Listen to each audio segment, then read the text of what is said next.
Pedaling a bicycle causes a chain reaction that sets wheels in motion. A bicycle chain is essentially a roller chain. It's designed specifically to transfer pedal power to the bicycle's rear drive wheel. With a good bicycle chain, you can go far, or at the very least, take a short spin around the hood.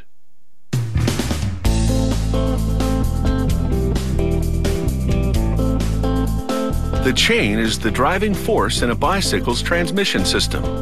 It travels over gears in a perpetual loop to keep the cyclist moving forward.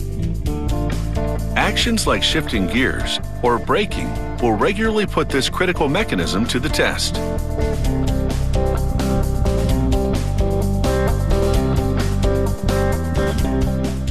It all starts with this punch press.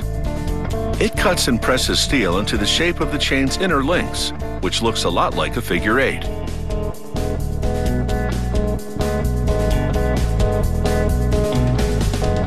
Incredibly, it generates 10,000 links per hour.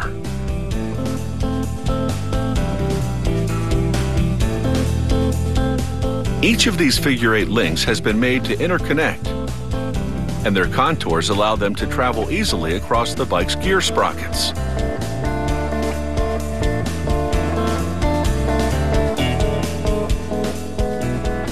They send samples of the links to a measuring station to confirm the space between the holes is precisely 12.7 millimeters.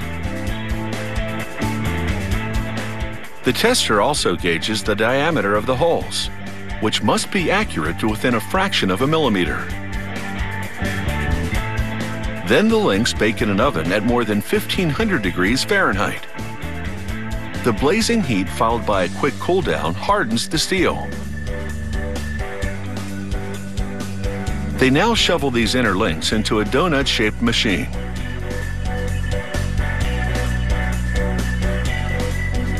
They add ceramic and silica powders and pour in a small amount of water.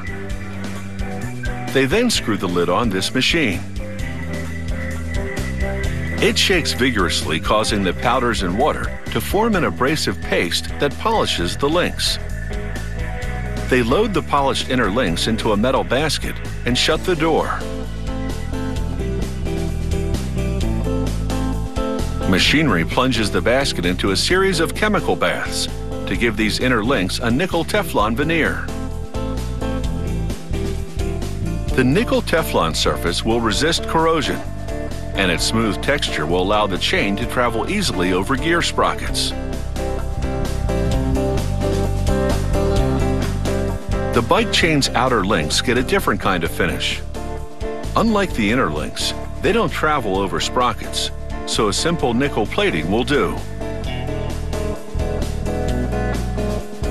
They're now ready to assemble the chain, one section at a time. Tubes feed the parts one by one into this assembly machine. Gripper arms adjust their position to assemble the links to other chain components, such as retainer rings and spacers.